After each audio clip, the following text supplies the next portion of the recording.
Muchas gracias, Susana. Muchas gracias por participar en tu programa, que es justamente parte de mi vida relacionado con las micros y las medianas empresas. Sí, yo estuve leyendo un poco porque tengo siempre que buscar información de mis invitados y yo desde este humilde espacio te digo felicitaciones por todo lo que has hecho, por tu gran trayectoria y realmente eres ejemplo para muchos emprendedores, Guillermo. La pregunta es, ¿cómo afecta la coyuntura actual a los emprendedores? Eh, Susana, no, yo he pasado 50 años de mi vida en Gamarra. Llegué desde los 21 años y durante los 50 años que he pasado en Gamarra seguramente he vivido unos 8 o 10 distintos gobiernos. Y en Gamarra nunca fuimos muy sensibles a lo que era la política o el gobierno. En realidad nunca nos importó. Creo que la esencia del microempresario es el pragmatismo.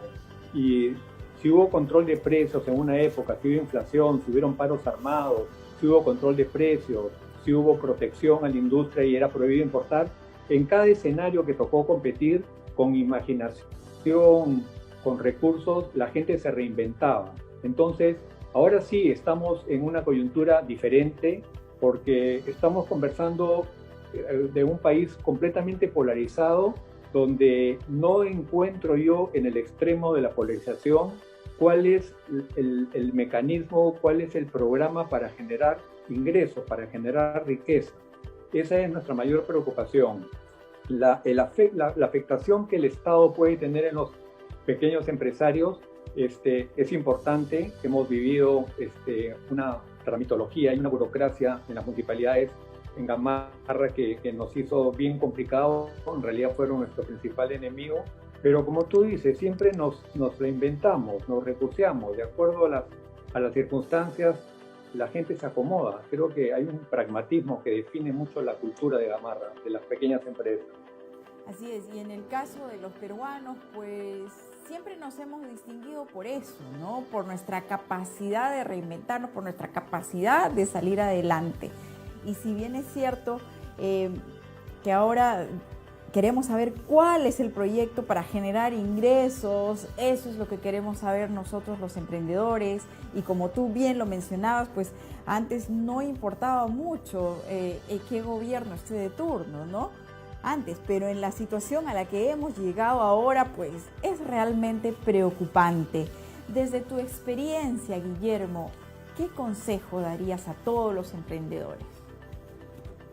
Mira, yo creo que en esencia lo que yo he conocido en esta sociedad inmigrante que pobló Gamarra y finalmente con los años se convirtió en el principal agente de empleo, casi el 90% de los empleos están en las pymes.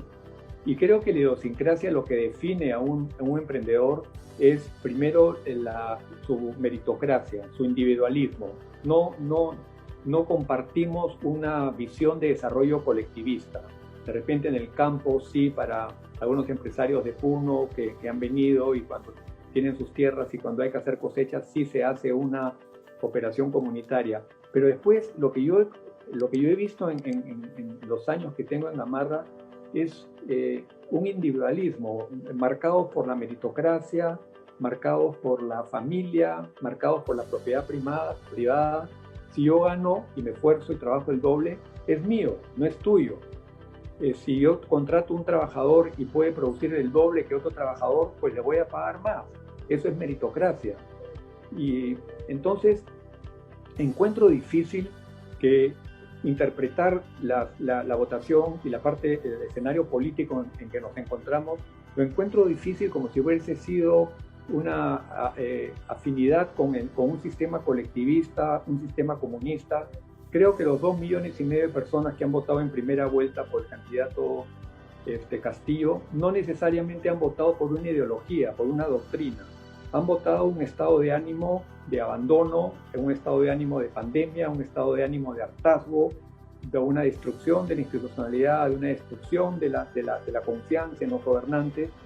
Pero así como se demoró 20 años generar una onda anti-fujimorista, yo creo que en las 3 semanas o las 4 semanas que han pasado la primera vuelta, la gente ha comenzado a comprender qué significa el comunismo. Y el comunismo va en contra de la sociedad en que yo he crecido, que es esta sociedad de migrantes. Una sociedad donde se pierde el individualismo y se busca que la persona sea parte de un colectivo. Eso es algo que va contra la naturaleza, contra la idiosincrasia de este capitalismo popular, de esta derecha popular en que yo me he desenvuelto en los últimos 50 años. Así es, que es en realidad pues nuestro voto por el Perú, ¿no? Y quería comentarte que nuestro siguiente invitado es justamente un Master Coach de nacionalidad cubana y por obvias razones él salió hace muchísimos años de Cuba y quién mejor que él para que nos cuente. Y pues los que hemos tenido la oportunidad de conocer un país como Cuba, sabemos realmente lo que es vivir bajo ese régimen, ¿no? Entonces es muy preocupante, ya que nosotros los peruanos, si bien es cierto, nos define esa capacidad de reinventarnos, esa sangre aguerrida, pero ahora estamos ante un escenario muy complicado. Es momento pues de tomar una decisión que es la que va a salvar el Perú, ¿no? Y pidamos a Dios pues que Él derrame sabiduría para todos los peruanos. Entonces, y personas como tú, con la trayectoria que tienes tú, realmente lo que nos acabas de decir, yo creo que es de mucha importancia para todos los emprendedores que pues no saben qué hacer y ante tanto ofrecimiento dicen, bueno, pues vamos a probar, total, que lo que quiero es un cambio. Entonces no podemos caer en esto, no podemos equivocarnos de esa manera, caer al abismo que va a ser muy difícil de salir. Y tú que nos hablas de ahí, desde Gamarra, que tú eres, que por cierto no lo había nombrado, uno de los gestores de la modernidad de Gamarra, ¿no? Todos los que han visto pues los cambios que han habido últimamente en Gamarra, pues has sido tú el que ha estado liderando eso, ¿no? Susana, yo he tenido una visión corporativa de Gamarra y el año 99 con Bonifaz la volvimos peatonal, recuperamos el espacio que está invadido por 6.000 ambulantes, desarrollamos la infraestructura urbana, las veredas, las pistas, siembra de árboles, sacamos una ordenanza para volverla peatonal. Esto fue con una visión corporativa del barrio donde yo había vivido. Pero yo te diría una reflexión a todos los empresarios. La sociedad en que he crecido, siempre su propósito ha sido capitalizarse, ahorrar, trabajar en familia, tratar de vender caro, comprar barato. Y cuando han triunfado, ninguno empresario que yo siento que haya triunfado lo ha hecho con vergüenza ni con sentido de culpa. Yo no conozco ningún ambulante que no quisiera tener 2 o 3 stands, ningún taxista que no quisiera tener una flota de taxis. Entonces, eso es la idiosincrasia, eso es lo que yo he visto en mi vida, la gente tratando de salir de la pobreza. Ahora que nos encontramos a puertas de decidir quién va a hacerse cargo del gobierno, yo le preguntaría a todas las personas que nos escuchan, a todos los empresarios que nos escuchen, ¿cuál es el plan de Perú Libre del señor Castillo para generar inversión, para generar progreso, para generar riqueza? Ya sabemos las cosas que molestan, ya sabemos la desigualdad, ya sabemos los razones de pobreza, la corrupción, la falta de gestión, pero hablemos de lo que es esencial, hablemos de lo que yo he escuchado durante 50 años, cómo salgo de la pobreza, cómo salgo del vicio, cómo ahorro. Entonces, el plan que nos proponen, estatismo, o sea, hay mejores gerentes en el sector público que en el privado. La experiencia que tenemos de la época de estatista, donde el Perú era dueño de todas las empresas, ¿fue una buena experiencia o fue un desastre en la época de Velasco? ¿Nos pueden dar ejemplo algún país que bajo el régimen comunista haya generado bienestar a sus sociedades? El comunismo es una utopía que hace 50 años fracasó. Con la caída del muro no es una opción económica.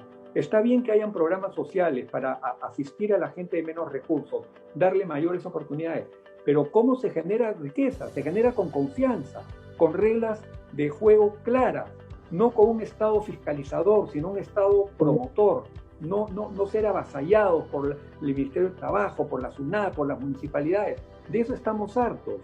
El Perú es el país seguramente más rico del mundo, los Andes son ricos, hay que lograr consensos con las personas que están en las zonas de influencia de las minas para que participen de las utilidades. Me parece interesante que haya un canon que se reparta directamente a las personas vinculadas, pero ese es el desafío, generar riqueza, salir de la pobreza. ¿Cómo lo vamos a hacer? ¿Quién está capacitado para hacerlo? Así es, generar puestos de trabajo para los demás peruanos. Realmente, Guillermo, esto tiene para largo. Yo prometo tenerte en otro programa, porque acá ya me dicen corte, tú sabes que el tiempo es tirano, pero realmente yo te agradezco enormemente porque eres una persona con una gran trayectoria. Realmente tú no nos estás contando la historia de alguien, tú nos estás contando una historia tuya, que has vivido tú en Gamarra durante muchísimos años. Muchísimas gracias, Guillermo de Vivanco, por tu tiempo. Gracias, Susana, y felicitaciones por este programa. Muchas gracias. Gracias.